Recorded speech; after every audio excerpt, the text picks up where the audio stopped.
Assalamualaikum warahmatullahi wabarakatuh. Selamat pagi sahabat Sonora. Bagaimana kabar Anda pagi hari ini? Semoga selalu dalam keadaan sehat walafiat, senantiasa mendapatkan perlindungan dari Tuhan Yang Maha Kuasa Allah Subhanahu wa taala. Dan pagi hari ini alhamdulillah kita bisa kembali lagi di program yang selalu Anda tunggu-tunggu, Parenting Talk. Banyak bahasan seputar dunia parenting dari berbagai aspek dan berbagai sisi pembahasan yang menarik yang akan kami hadirkan di setiap episodenya. Dan kali ini saya Andri Komarudin yang akan memandu acara ini sampai tuntas nanti. Kami perlu ingatkan sahabat, program acara Parenting Talk ini merupakan hasil kerjasama Radio Sonora FM 98 Surabaya bersama dengan Talenta Coaching and Training Center. Sudah ada dua narasumber tetap dan narasumber tamu. Saya sapa dulu narasumber tetap kita ya. Ada kandidat Dr. Titis Tata MM CT NNLP CPSTF. Beliau adalah founder dari Talenta Coaching and Training Center. Assalamualaikum, selamat pagi Bu Titis. Waalaikumsalam Mas Andre, salam potensi talenta, semangat, semangat, semangat. Selamat pagi juga Bu. Baik, semangat. Dan satu lagi narasumber kami, sahabat Sonora ya, adalah Ibu Maisatus Suada Irfana, Eskom, Mkom, MBA ya. Beliau ini sahabat Sonora salah satu pembimbing di Yayasan Pondok Pesantren Al-Hidayah. Langsung aja kita sapa. Assalamualaikum Bu Maisatus. Waalaikumsalam Mas, Ibu. Ya, Biasanya lebih akrab dan lebih nyaman. Biasanya Bu Maisatus ini karena dari lingkungan pesantren biasanya dipanggil Ning siapa, Bu Titis? Ning Ica. Ning Ica. Iya, betul. Dan Ning Ica juga kandidat doktoral, Mas Andre. Oh, luar biasa sekali. Mohon izin, Ibu Maisatus boleh selanjutnya saya panggil Ning Ica pada jenengan? Iya Mas, silakan. Lebih akrab. Obrolan kita lebih hangat gitu ya, lebih cair. Baik, sahabat Sonora, hari ini kita punya bahasan yang cukup menarik. Melatih ibadah anak sejak dini. Kalau di episode sebelumnya Ibu Titis ya, kita sudah menghadirkan narasumber motivator religius, motivator, bagaimana caranya kita mengkonsep ujung-ujungnya kecerdasan apa yang dimiliki oleh kita dari anak hingga dewasa itu tujuannya adalah pada TQ, di mana pada konsep TQ ini semua orang udah punya kemampuan sangat dekat merasakan dengan norma-norma ketuhanan dan itu menjadi panduan atau guidance dalam kehidupannya. Nah, di episode kali ini, sahabat, kita membahas tentang melatih ibadah anak sejak dini. Bu Titis sedikit cerita untuk kita semua. Kenapa, Bu? Penting untuk kita angkat di episode kali ini bahasan ini, Bu Titis. Ya, pentingnya pendidikan karakter bagi anak-anak itu mendasari dari semua pendidikan setelahnya. Nah, kita mengenal bahwa ada yang namanya transcendence quotient atau kesadaran tertinggi dari pembentukan karakter itu sebenarnya berasal dari emotional quotient atau spiritual quotient. Nah, sekarang materi yang hari ini kita hadirkan ekspertisnya langsung. Jadi para sahabat Sonora yang ada di rumah, kita akan mempelajari tekniknya bagaimana mengaplikasikan penanaman spiritual ini sejak dini dalam kebiasaan sehari-hari. Karena salah satu cara misalnya ya, menghadapi anak yang puber ketika pengen mencoba hal-hal yang baru gitu ya. Cara paling gampang orang tua tinggal membekali jangan lupa sholat. Nah, betul. Ketika udah jangan lupa sholat, ketika dia melakukan hal-hal yang di luar koridornya, alarmnya akan bunyi, hatinya sama pikirannya nggak sinkron terhadap hal-hal yang tidak biasa dilakukan. Nah, pada saat remaja sebenarnya itu sudah didevelop dari sejak dini. Nah, hari ini Ning Ica akan sharing bagaimana menanamkan itu dengan mudah kepada anak-anak kita, chip itu. Betul. Mungkin bisa di-sharing sejak di awal ini Ning Ica. Mostly orang tua itu kebingungan caranya. Karena anak sukanya masih main kalau anak dini gitu. Bagaimana nih kita mulai dari pembiasaannya seperti apa? Baik, perlu saya sampaikan juga informasi tambahan ke sahabat Sonora sebelum menjawab pertanyaan Bu Titis adalah memang sahabat Sonora Ning Ica ini besar dan tumbuh di lingkungan yang religius karena kebetulan beliau hidup di kalangan keluarga pesantren. Tapi ini juga sisi menarik, terlepas dari Ning Ica ini hidup di keluarga pesantren, Saya kalau boleh tahu, Ning Ica sekarang juga sudah menjadi orang tua?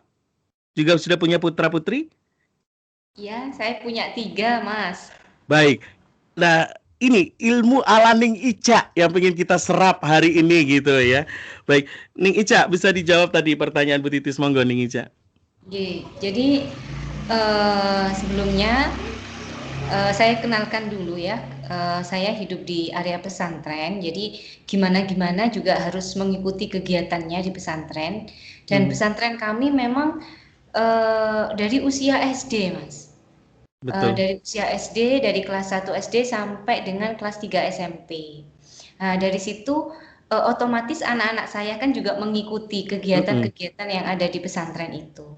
Jadi jam 3 itu biasanya anak-anak bangun, meskipun ketika waktu liburan karena sudah terbiasa kita jam 3 bangun, meskipun anak kita belum bangun, tetap kita gendong. Kita gendong untuk mengikuti kegiatan kita. Untuk sholat malam atau mengaji sebelum subuh dan seterusnya sampai dengan sholat berjamaah subuh. Kadang saya tahu karena kan mereka juga masih kecil ya, masih usia 3 tahun, 4 tahun itu kan kadang mau bangun, kadang tidak, tapi tetap selalu saya taruh di samping saya ketika kita semuanya melakukan ritual itu. Dari situ akhirnya sedikit demi sedikit mereka sudah mulai terbiasa untuk kalau jam 3 berarti saya pasti akan digendong menuju aula seperti itu. Dari situ nanti juga ketika duhur, ketika asar, ketika itu akhirnya mereka akan melekat dengan sendirinya. Jadi sebaiknya ketika kita melakukan ibadah, mau tidak mau anak itu tetap kita ajak. Meskipun mereka tidak mengikuti, paling tidak mereka tetap melihat bahwa ketika orang tuanya melakukan ibadah seperti itu. Kalau boleh tahu putra-putra Ning Ica atau putri-putri Ning Ica ini usianya berapa aja nih? Usianya 4 ke 5 ya. Ini ada yang agak kembar ini. Soalnya selisihnya cuma 12 bulan. Oke. Yang paling apa? Yang nomor 1 usia berapa nih? Yang nomor 1 ya 5 tahun. 5 Ya itu tahun. tadi. Ya, yang paling kecil masih bayi, barusan lahir masih 4 bulan. Itu semuanya saya angkat ketika memang kita melakukan berjamaah atau mengaji. Jadi selalu ada di samping-samping saya seperti itu. Baik. Ini cukup menarik Bu Titis. Saya juga pernah baca sebuah artikel Ning Ica dan juga Bu Titis ya, bahwa kebiasaan itu bisa terbentuk karena alam bawah sadar yang kebentuk. Ketika alam bawah sadar itu sudah terinput suatu hal yang permanen, itu akan mengeluarkan output perilaku yang tanpa disuruh akan melakukan. Tubuh ini secara otomatis melakukannya. Nah, termasuk juga saya pernah baca artikel bagaimana cara membuat anak ini mau menghafalkan Al-Quran. Ternyata bentuk-bentuk intervensi yang dilakukan sejak usia 1 bulan ini hanya diputarkan murotal Quran. Jadi mengaji Al-Quran secara audio. Ya mungkin respeknya namanya anak masih 1 bulan ya, reaksinya tidak akan langsung bisa baca. Tetapi ini hal yang diulang-ulang dengan penggunaan metode usia segini dengan 1 juz. Jadi tidak boleh dicampur-campur. Usia 1 bulan 1 juz, usia 2 bulan juz kedua, usia 3 bulan juz ketiga, begitu seterusnya. Dan ternyata dari hasil uji coba ini ada sesuatu yang cukup menarik. Yaitu yang dihasilkan adalah di usia 5 bulan dalam kondisi tidur, usia 1 tahun maksud saya, 1 tahun, 2 tahun, 3 tahun, 4 tahun itu kan sudah mulai bisa ngomong ya. Sudah sedikit bisa ngomong. Dalam kondisi tidur, mulut anak ini bergerak-gerak mengikuti audio yang diputar. Gitu loh. Dan juga hafal sedikit demi sedikit. Nah, ini cukup menarik. Tadi ketika upaya yang dilakukan oleh Ning Ica adalah memberikan mengajarkan anak untuk tahu agamanya secara dini, katakan lewat sholat, usia masih kecil pun, baby pun selalu dibiasakan diletakkan di sebelahnya, diajak sholat. Saya ingin tahu pengalaman aja sharing Ning Ica untuk bunda-bunda di rumah mengatasi anak yang tantrum saat diajari ibadah. Ini gimana cara ngatasinya, Ning? Iya, Namanya anak kecil ya, kadang gini, ketika kita sholat, semuanya sholat, tetapi mereka rame sampai kadang teriak-teriak gitu ya, lari-lari di sekitar kita. Nah, nanti ketika kita sudah salam, ya tetap kita panggil. Kita kasih tahu. Jadi, tetap ngasih tahu meskipun, mereka juga, dalam keadaan seperti itu, meskipun kadang tidak didengar. Nah, nanti kita ulang lagi ketika mereka akan tidur.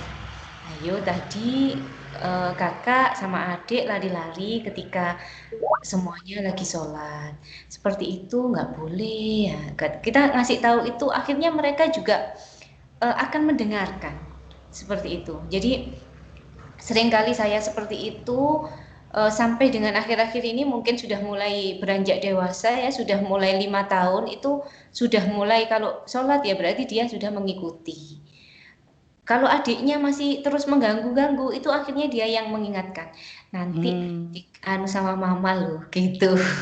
Oke. Jadi, dia sudah mulai paham di usia segitu kalau, waktunya duhur, "Ma, sudah mau duhur loh, ayo kita ke aula, ke belakang," seperti itu. Kan kita memang Mhm sholatnya di aula ya bersama, mhm mhm. santri-santri, seperti itu. Jadi, sudah mungkin dari kebiasaan itu cukup kita kasih tahu saja, karena kalau kita marahi dan yang lainnya itu ya Mhm tetap akan sama saja bagi saya seperti mhm. itu. Jadi kita kasih tahu, nanti kalau nggak anu besok lagi kita kasih tahu lagi, sambil diselipkan, apa namanya, kisah-kisah, riwayat-riwayat kayak nabi-nabi seperti itu. Baik, Mhm. Bu Titis, sebenarnya banyak yang pengen saya korek dari dari Ning gitu ya. Saya tuh Mhm. penasaran gitu ya. Sambil Mmm, kameranya mungkin digeser Mas betul, Andre, yes, kameranya Mas Andre. Heeh kamera saya. heeh. Oke, baik. Seperti ini? Kurang ke tengah, Mas Andre kurang ke Kurang tengah. kurang ke tengah, baik. Seperti ini ya? Kurang ke kanan lagi sonoranya nggak kelihatan, cuman separuh, Mas. Oke, berarti gini, Terus, terus lagi, gini, terus lagi, terus, masih kurang banyak. kurang Terus banyak, terus terus lagi, miring jadinya terus nanti, lagi. nggak center. Oh, Berarti gitu. kurang begini. Oke. Kalau di sini sih masih miring, tapi kalau di tempat Mas udah center nggak apa-apa. Oke.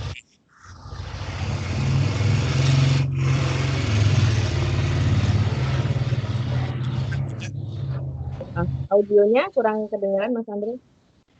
Oke, Oke, udah, sip sip. oke. Ya. Baik, saya tanya lagi ya ke Ning boleh ya? Ning, banyak orang tua yang menerapkan pola asuh kepada anak-anaknya itu copy paste dari kongnya, dari yangtinya, dari orang tua kita sebagai orang tua. Saya penasaran juga ya, apalagi di kalangan pesantren jarang jarang terekspos gitu kan ya. Walaupun kita tahu outputnya hasilnya kayak apa.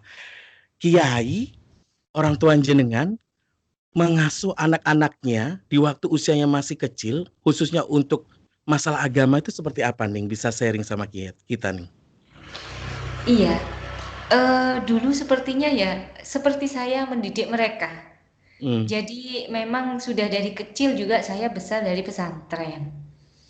Jadi seperti itu, setiap jam 3 orang tua itu selalu membangunkan. Mhm. Sampai dengan, kan kita semuanya dipondokkan ketika usia SMP, jadi bukan ketika usia SD. Mmm, Jadi, memang biasanya Alasan kalau alasan di balik itu apa nih? iya, kenapa harus menunggu SMP? Padahal, kan pesantren-pesantren sendiri, SD pun mau masuk jadi gitu kan? Heeh. iya iya, itu juga saya herannya. Saya sendiri ketika, anak saya ya, disuruh, "Kapan mondok?" Itu nanti akan saya jawab juga SMP. Oke. Karena saya lihat, karena di sini juga anak-anak SD ya, Bu Titis ya, saya rasa kok belum terlalu kuat untuk berpisah dengan orang tua, seperti itu. Meskipun kadang saya juga, wah ya lihat anak-anak usia 7, 8 tahun tuh sudah bisa merapikan almarinya sendiri, menyiapkan baju-bajunya, cuman mungkin orang tua lebih paham anaknya siap apa tidak, seperti Mhm. itu. Nah, mungkin orang tua saya waktu itu berpikir saya belum siap untuk dipondokkan, karena saya kurang mandiri seperti itu ya. Tetapi ini juga dari kuat-kuatan batin kita juga kan untuk memondokkan anak itu. Tetapi meskipun seperti itu, meskipun saya juga dari SMP, dari SD saya sudah dibiasakan mengikuti semua kegiatan yang ada di pesantren kami. Iya. Jadi saya juga keluarnya jam segitu, nanti pulang juga setelah kegiatan semuanya selesai. Jadi kayak saya juga ikut mondok dengan mereka. Seperti itu. Baik. Ya. Yang dipelajarkan paling pertama ini adalah sholat gitu ya. Dengan cara anak ya suka nggak suka, namanya anak kecil kadang tantrum, naik turun emosionalnya kan ya. Tetapi dibiasakan untuk didekatkan dengan sholat. Cara yang paling mudah tadi Bu Titi seperti yang Ning Ica tadi sharing, meletakkan anak di sebelah kita. Bu Titis, ini cukup menarik kaitannya dengan kebiasaan dan habit yang terbentuk. Kebiasaan yang diintervensi oleh orang tua tujuannya agar membentuk habit bagi si anak gitu. Apakah konsep-konsep pembelajaran seperti ini cukup efektif memang, Bu Titis? Iya, sangat efektif Mas Andre. Jadi di dalam pembentukan perilaku seseorang anak, itu yang utama adalah genetiknya, kemudian yang kedua lingkungannya, baru ketiga pola pikirnya dia. Dia berhak juga memutuskan apakah metode ini masih akan diterapkan pada saat dia mengambil keputusan atau enggak gitu ya. Tapi yang dominan adalah genetiknya dia dan lingkungannya. Kalau kita melihat Neng Ica tadi sharing tentang pengalamannya yang luar biasa mendidik putra-putri beliau, memang ideal sekali, sempurna sekali, karena beliau juga mendapatkan pola asuh yang sama, ditambah lingkungan yang mendukung.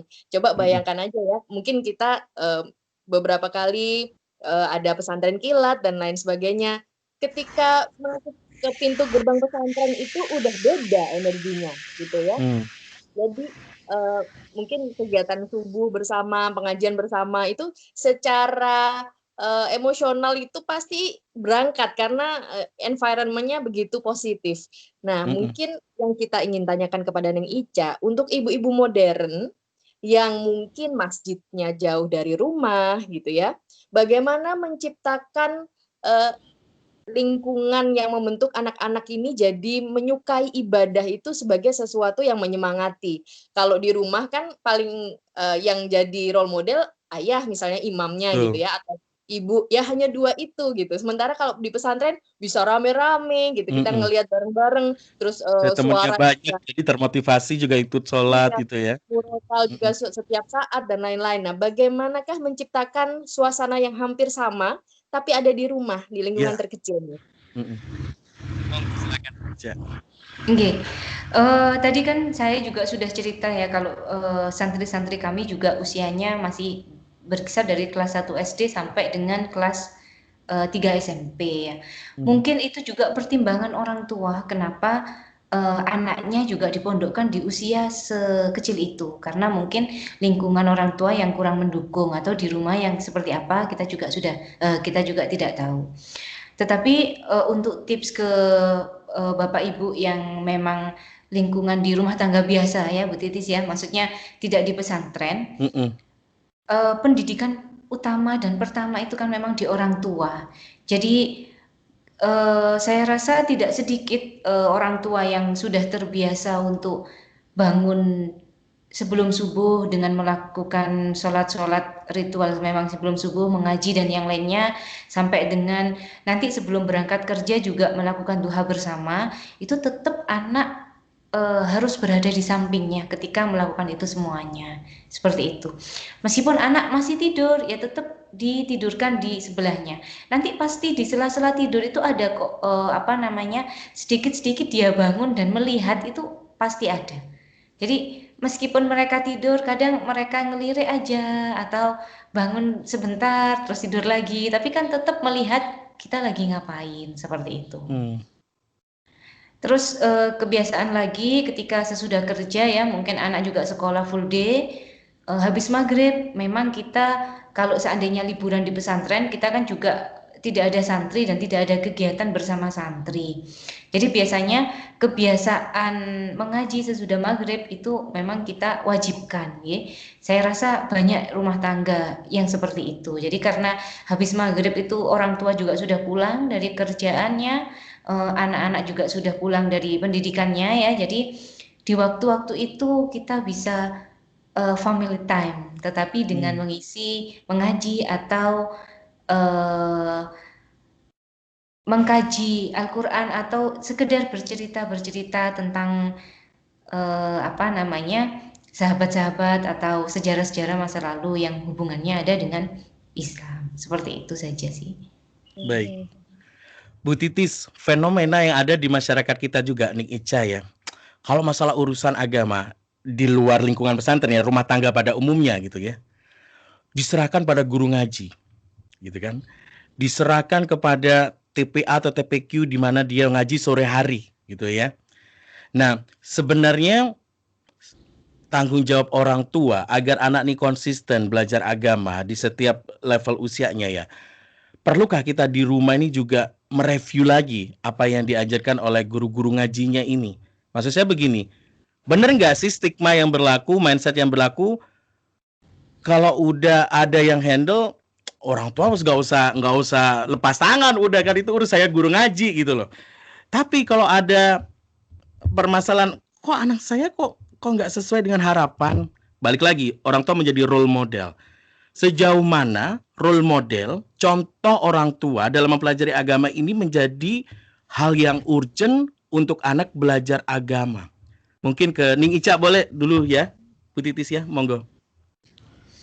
Bagi saya orang tua itu yang paling utama ya Mas Andre ya. Karena gini, guru ngaji kan cuman bertemunya juga beberapa jam aja, yang itu kan mereka cuman mengajarkan dan memberitahu. Untuk masalah evaluasi itu kan tetap ke orang tua. Jadi kalau seandainya guru ngaji cuma menyampaikan kalau sholat itu wajib seperti itu ya. Tapi ketika mereka pulang, tetapi orang tua di rumah juga kurang disiplin sholatnya. Mereka juga akan ternyata orang tua saya juga kurang disiplin kok seperti itu ya. Jadi bukan, padahal orang tua itu kan sebagai contoh ya, contoh apalagi yang masih kecil yang belum paham antara benar dan salah ya. Jadi orang tua adalah yang utama. Ketika orang tuanya melakukan ini ya biasanya anaknya juga akan melakukan seperti itu. Jadi bagi saya guru ngaji itu cuman support saja. Apalagi kan sekarang ngajinya ngaji Al-Quran, kadang pengamalannya ya ketika di rumah itu tadi. Jadi guru ngaji cuman sekedar mengajarkan, nanti untuk pengamalan dan prakteknya ya tetap dengan orang tua seperti itu. Bu Titis, sejauh mana pihak peran ketiga ini juga punya andil dalam membentuk pola asuh bagi anak kita selain orang tua, katakanlah guru ngaji atau guru-guru yang lain tadi? Iya, betul sekali tadi yang disampaikan Neng Ica, bahwa yang paling utama dan terpenting adalah ya tetap orang tuanya, harus ada evaluasi di rumah gitu. Caranya bagaimana? Caranya adalah selalu update tentang semua yang diajarkan. Kan ada namanya buku penyambung antara guru kepada orang tua gitu. Ataupun misalnya buku-buku ngaji juga gitu ya. Saya sendiri anak-anak itu ada tuh catatan dapat bintang kalau bagus gitu ya. Ada yang nggak berhasil diulang beberapa kali. Nah, itu memang tugas orang tua di rumah untuk mempersiapkan anak. Jadi kalau tips bagi para orang tua sebelum berangkat, anak kita lanyahin dulu gitu ya. Kita reminding lagi kemarin nyampe mana, kita ajarin dulu baru berangkat. Jadi ketika di tempat ngaji atau di sekolah dia udah lanyah kembali. Nah, syaratnya satu, orang tua selalu update. Nah, opsi kedua, ada yang orang tuanya memang secara genetik udah ya udahlah gitu ya. Saya kayaknya mungkin karena dulu basicnya dia tidak terlalu kuat sehingga untuk upgrade ini susah. Yeah. Nah, ini kalau tadi Mas Andre nanya seberapa penting. Nah, pentingnya mediator atau orang ketiga atau guru ini lebih penting pada yang jenis orang tua kedua ini yang memang dia upgrade-nya susah karena memang basicnya dia tidak kuat, sehingga memang akhirnya solusinya adalah menemukan guru yang memang benar-benar praktikal, yang memang benar-benar bagus. Mau nggak mau sekolahnya harus sekolah religi yang terbaik gitu ya. Kemudian guru-guru lingkungannya harus perfect gitu. Karena apa? Di rumah tidak akan bisa mengulang lagi gitu. Atau mungkin di rumah mengulang tapi dengan guru les yang berbeda untuk menggantikan peran orang tua. Orang tua di situ ikut juga belajar gitu. Baik, Jadi ada 2 opsi ini. baik. Ibu-ibu, kita banyak sharing ke ibu-ibu yang berpengalaman ya. Karena saya sangat tertarik lagi kalau kalau udah berbicara tentang masalah anak-anak. Di kondisi ibu, mama, ini juga seorang pekerja yang tidak memiliki quality time yang banyak, katakanlah kayak Neng Ica yang bisa selalu mendampingi anak beliau gitu ya. Eee, apa solusi yang bisa dilakukan ya, khususnya untuk pendampingan pembelajaran agama? Eee, kalau Neng Ica bisa 5 waktu anaknya dibawa di sebelahnya beliau untuk sholat, mungkin tidak semua ibu bisa melakukan situasi seperti itu. Mohon pencerahannya, monggo Neng Ica. Nggih. Sebenarnya saya juga tidak, selalu bisa 5 waktu ya Mas Hmm, Andre ya. Jadi nah kan ini juga memang menarik ini. iya, saya juga ngajar di Universitas Betul, Airlangga ya, mhm, juga lagi sekolah juga, mhm, jadi kan anak-anak itu sudah ini, sekolahnya juga sudah full day sampai jam 5 toh. Jadi kan mhm, pendidikan kebanyakan kan sekolah-sekolah yang ramai sekarang kan sekolah-sekolah full yang day, berbasis Islam ya. betul, Jadi sudah lah nanti kan mereka juga liburnya hari Sabtu dan Minggu. mhm, Jadi di situ peran orang tua memang, yang sangat kelihatan ya di 2 hari itu mhm, memang orang tua harus mhm, memaksimalkan ketika liburan itu bersama anak. mhm, Eee, Apalagi sekarang di pandemi kan ya, mhm, kebanyakan orang tua juga, pekerjaannya dari rumah ya, maksudnya yang mhm, kantor-kantor yang biasanya full day sampai malam itu kebanyakan sekarang berapa hari dia masuk, berapa hari juga akan di rumah, seperti itu. mhm. Ya itu tadi. Solusinya berarti gimana? Untuk tetap bisa mengkontrol progres anak belajar agama, gimana? Sementara frekuensi kebersamaan orang tua juga cukup minim. Solusinya itu ya dipondokkan. Nah, kalau memang Setuju orang tua saya. sudah iya, sudah benar-benar, yakin kalau anaknya mampu untuk mandiri ya, gimana pun. Tapi sekarang pondok itu kan sudah nyuci juga sudah dicucikan, tinggal Iya, menata aja betul. almarinya, makan juga sudah diambilkan, tinggal makan. Nanti yang bersih-bersih juga dari pihak dapur, kan seluruh pondok modern juga sekarang sudah seperti itu. Jadi anak tinggal belajar, berkegiatan, eee, semuanya sudah disiapkan, seperti itu ya Mas Andri ya. Ya Mhm, memang solusinya kalau memang orang tuanya sangat sibuk ya, itu tadi, pondok pesantren. Dengan lingkungan yang dipastikan baik ya, kegiatan juga insya Allah selalu direview. Jadi baik, di pesantren-pesantren itu ada kan, pembimbingnya, seperti itu. baik. Berarti tadi apa rekomendasi dari Bu Titis kayaknya pas untuk model-model orang tua yang kondisi kesehariannya seperti ini ya. Butuh pihak ketiga yang memang expert untuk membantu, bukan mengalihkan pola asuh ya, tapi membantu ketiadaan orang tua untuk terus konsisten memberikan pola asuh agama itu. Kira-kira begitu ya Ibu-ibu ya. Ya, ya, betul. Baik.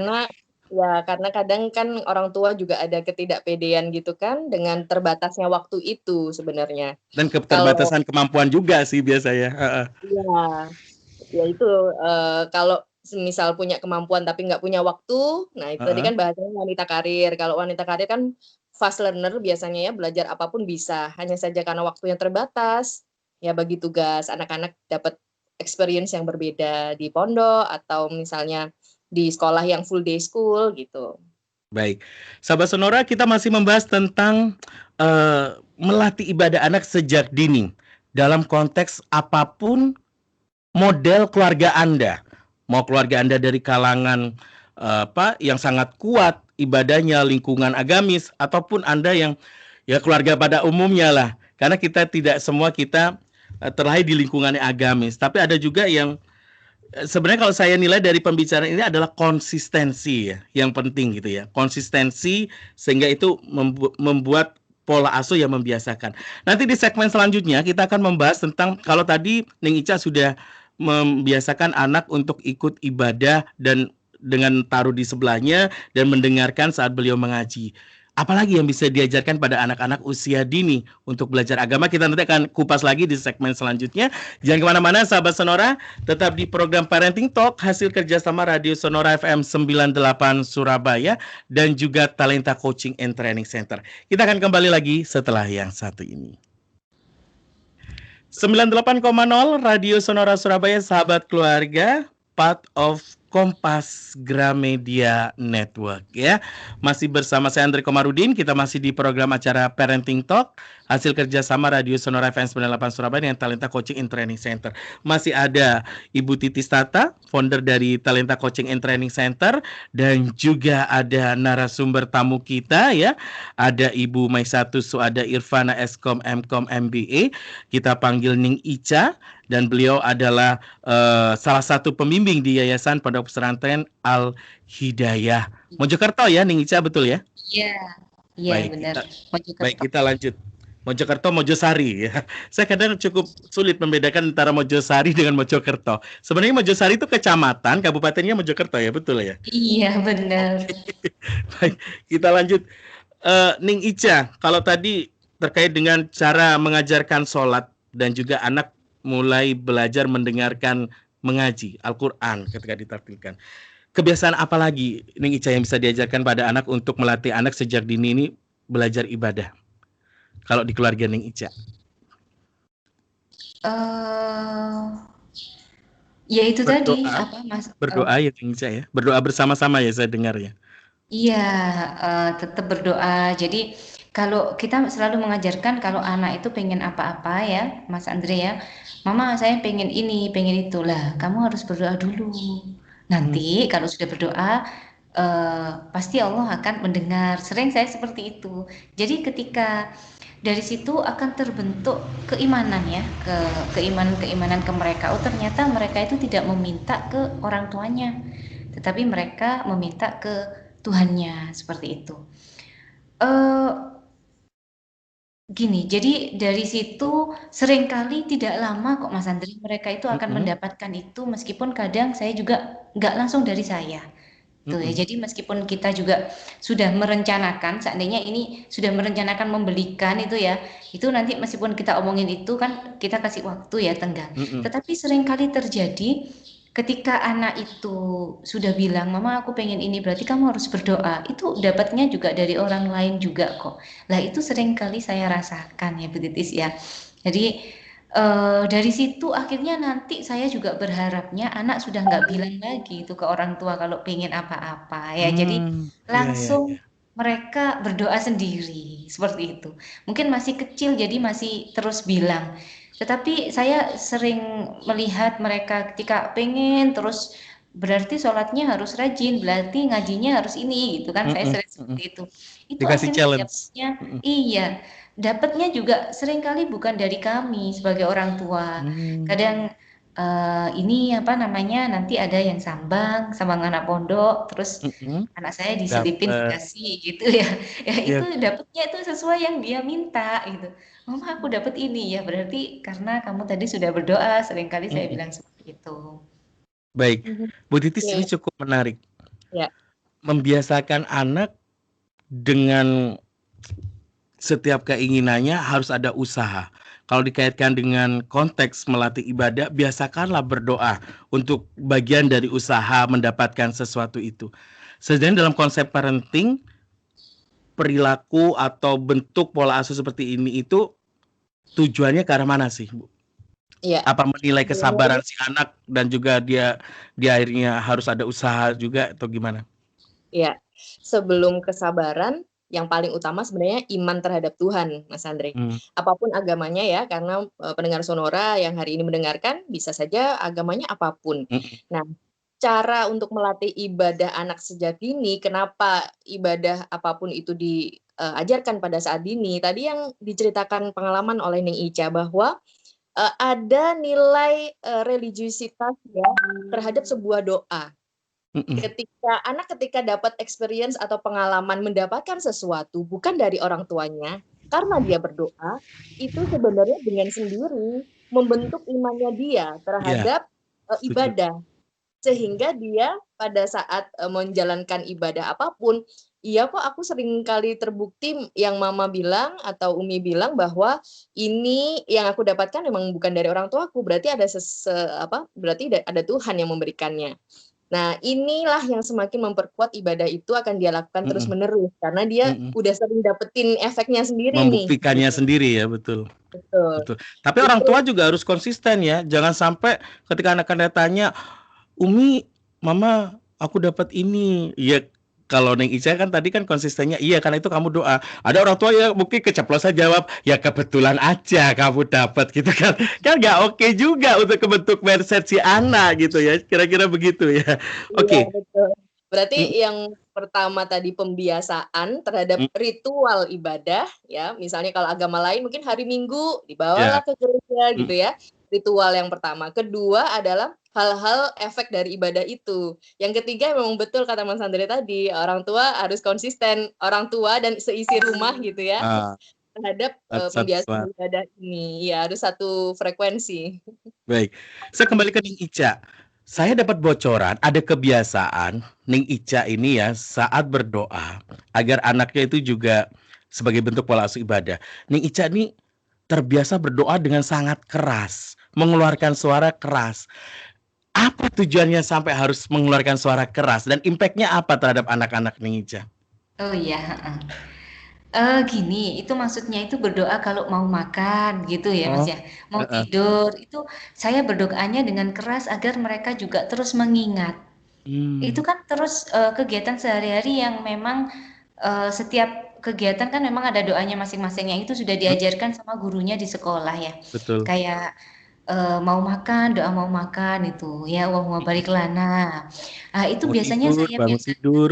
Hmm, iya, bangun tidur. Meskipun merekanya nggak berdoa, tapi saya berdoa, paling enggak mereka mendengar itu.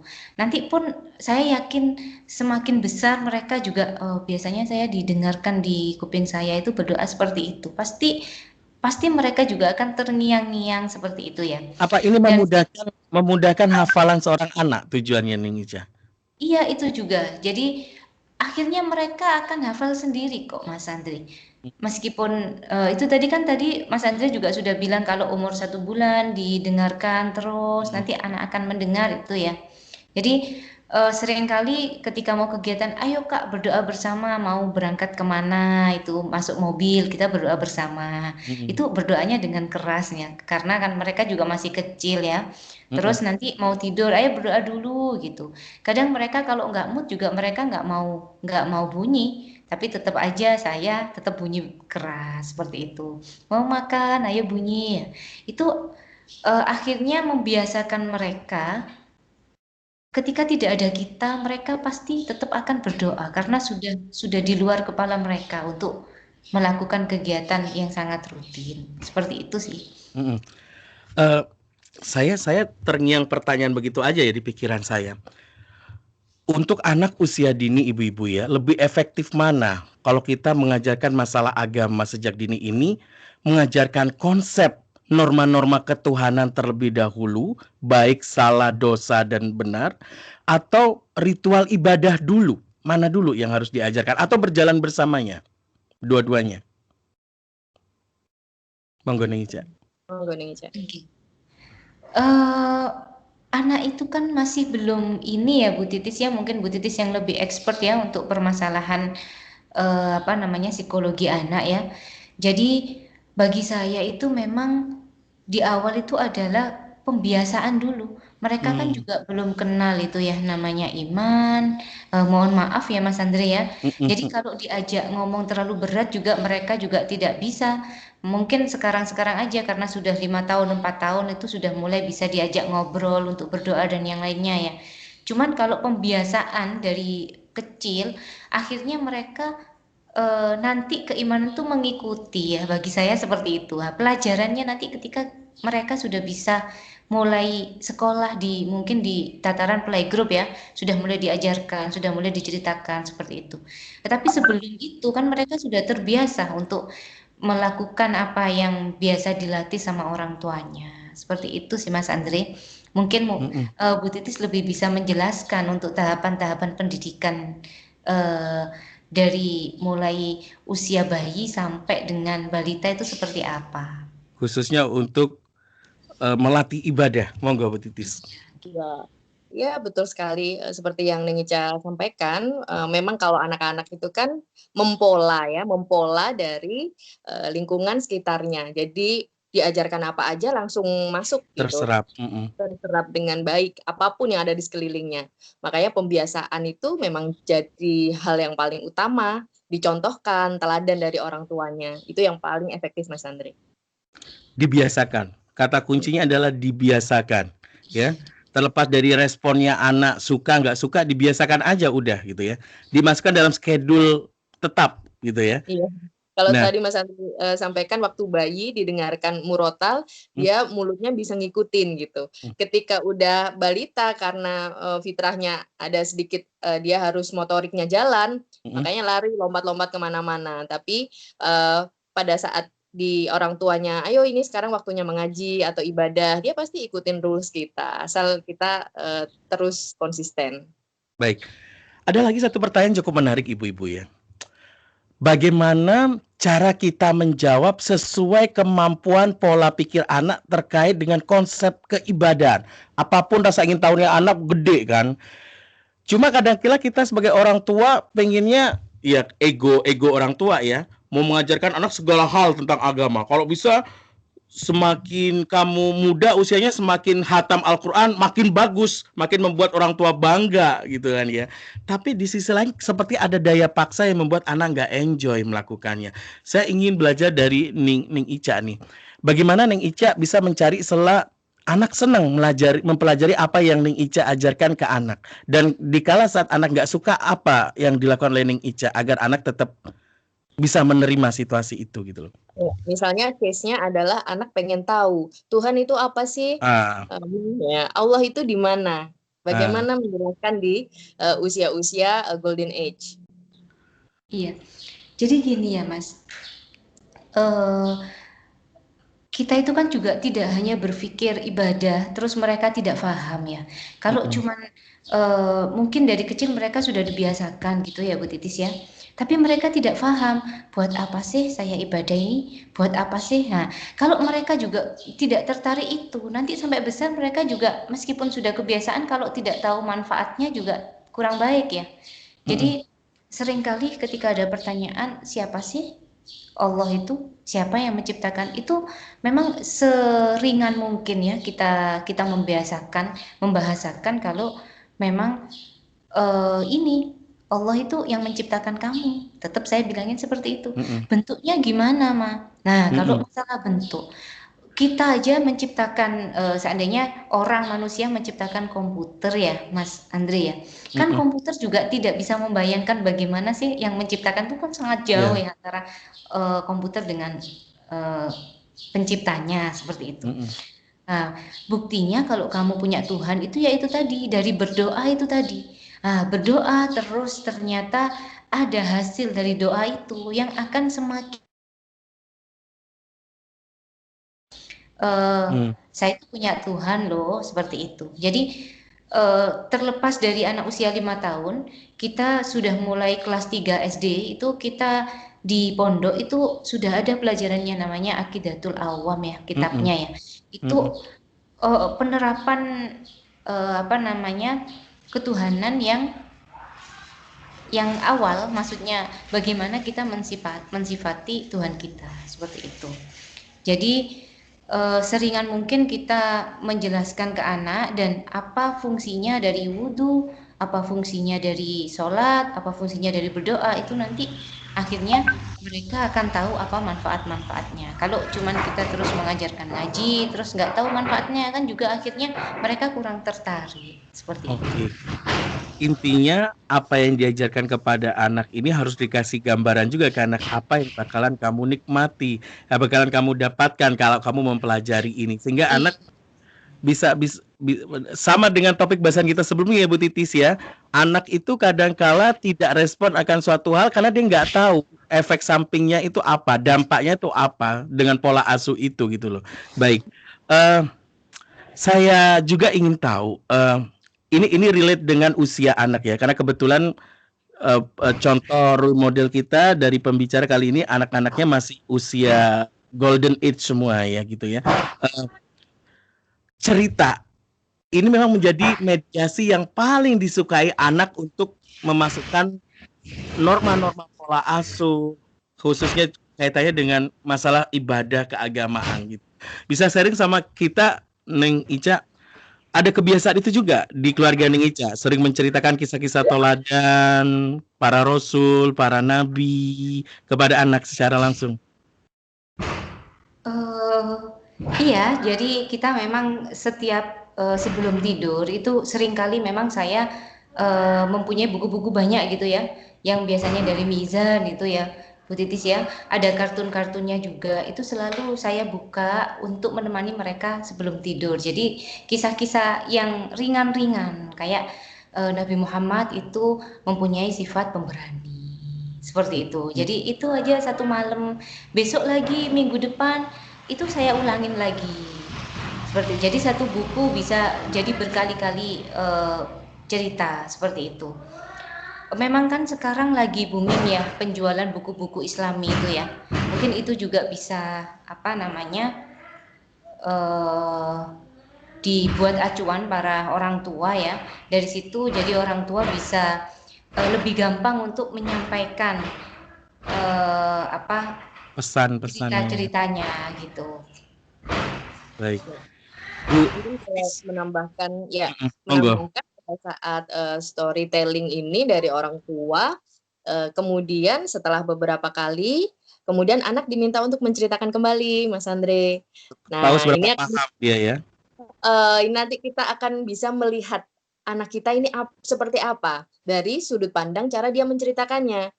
Dari cerita yang sama kayak tadi Neng Ica, ada yang anaknya nyaris kembar karena cuma beda 12 bulan gitu ya. Sama seperti anak saya juga yang kembar.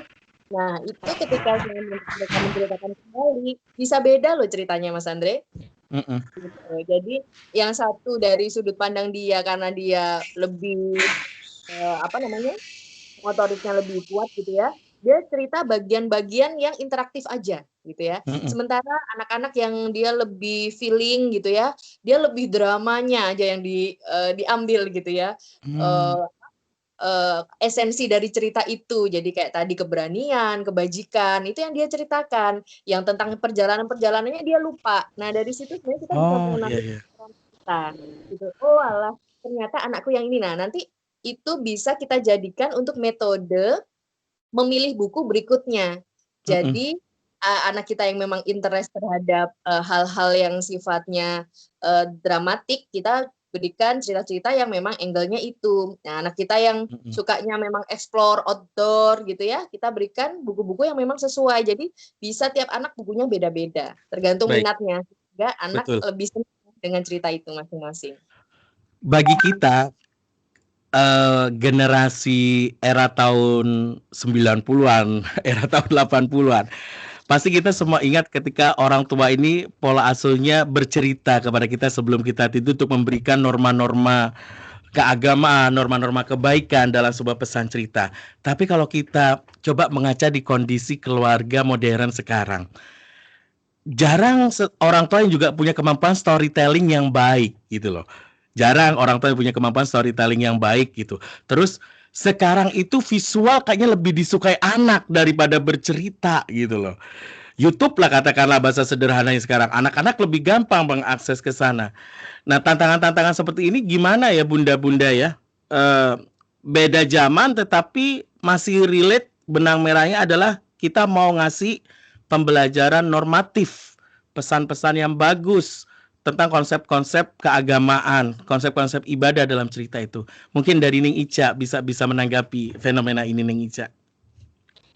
Iya, jadi memang anak sekarang ya, apalagi daring seperti itu ya. Kita tahu anak kecil-kecil tuh sudah pegang HP semuanya, nggih. Seneng.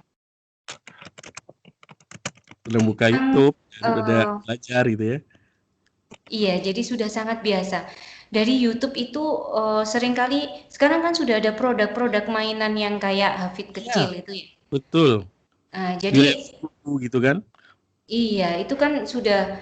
Jadi bagaimana kita mengarahkan apa aja yang dilihat lebih ke situ ya Mas Andrea. Jadi di YouTube itu kan juga ada kisah-kisah Nabi, kisah-kisah sahabat yang bentuknya kartun ya. Jadi kita seringkali memang saya mengarahkan ke sana.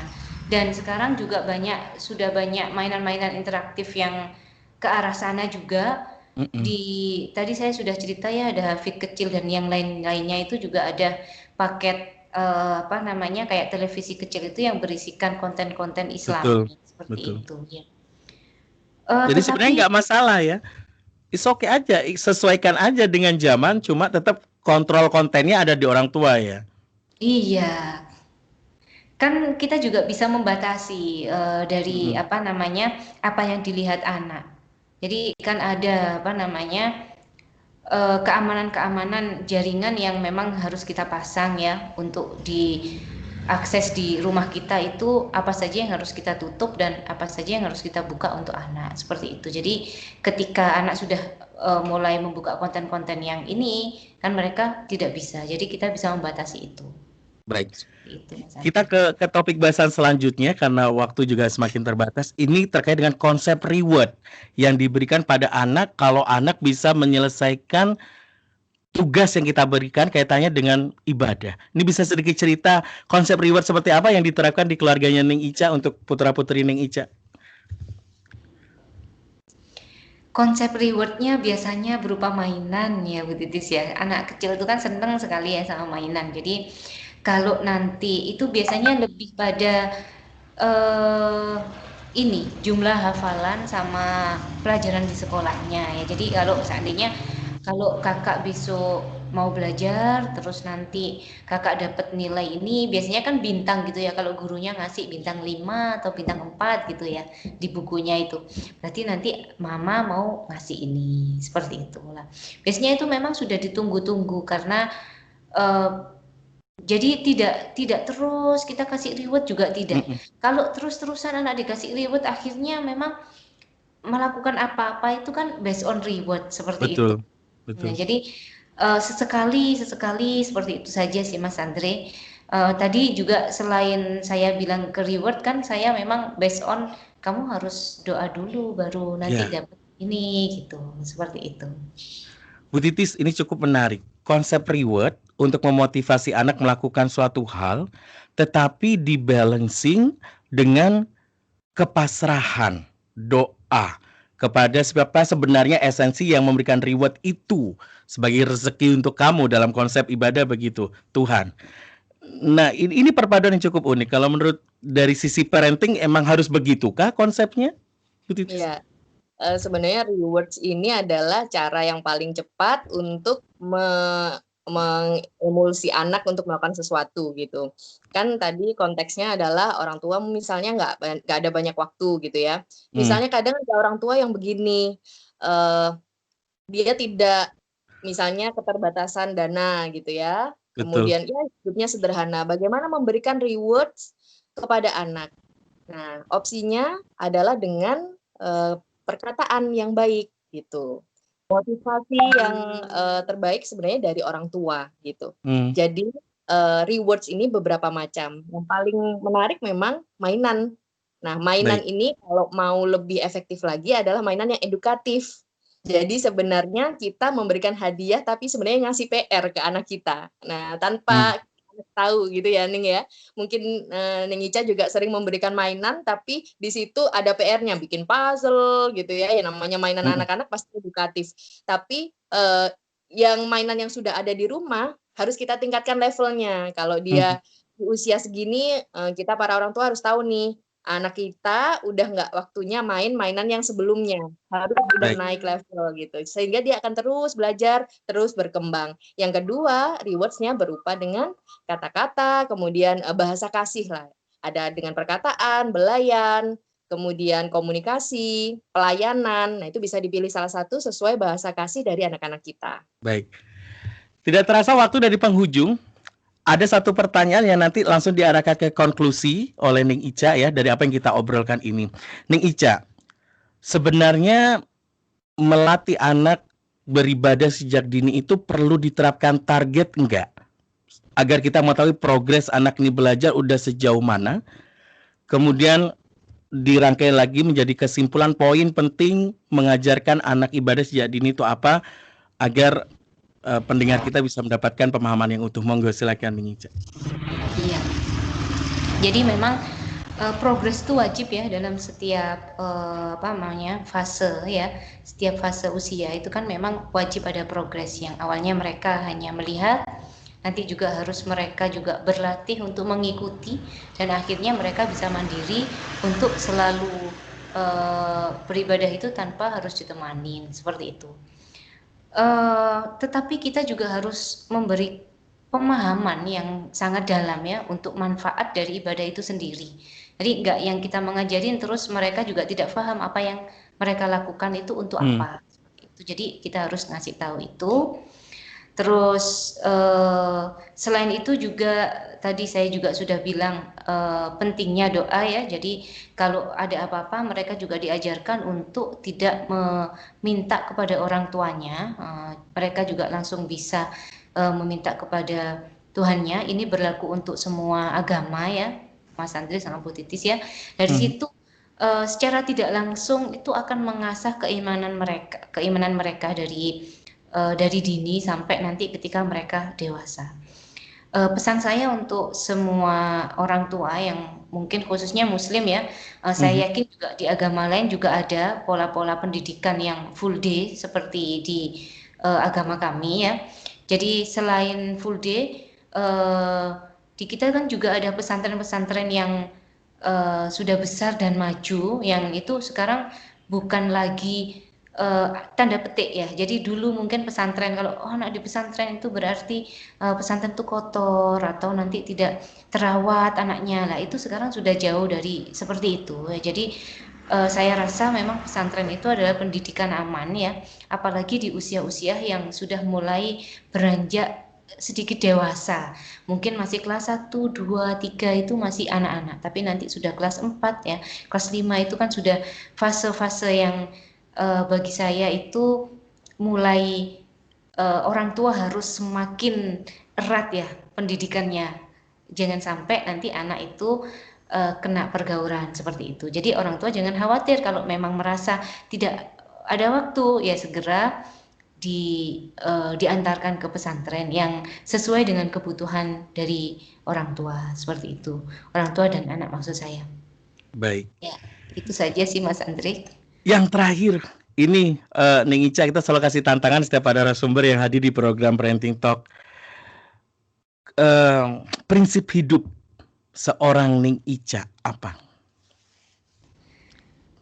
Prinsip saya itu memang jangan pernah lelah ya untuk berdoa, karena kita itu tidak pernah tahu setiap fase kehidupan yang kita lalui, termasuk fase kehidupan anak. Jadi ketika kita lihat anak kita kok kurang ini, padahal kita sudah berusaha semaksimal mungkin, ya berarti memang ya kita harus berdoa, karena anak-anak itu kan juga bukan milik kita, seperti itu. Jadi lebih pada mereka adalah miliknya yang menciptakan. Jadi jangan pernah capek untuk selalu berdoa, seperti itu. Baik. Ning Ica, Bu Titis, terima kasih banyak. Pembahasan kita sudah banyak, kita panjang lebar. Intinya sahabat Sonora, ketika bagaimana cara kita melatih ibadah anak sejak dini, kesabaran orang tua sangat dibutuhkan. Karena itu menjadi pemantik utamanya, ya.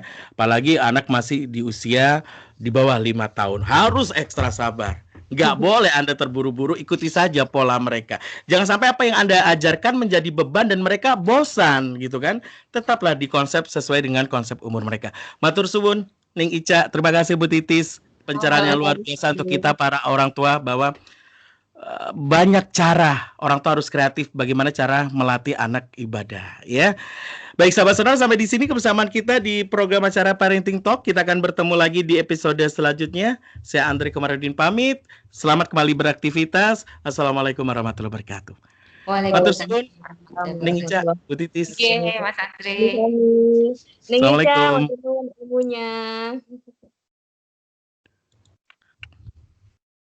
Ica,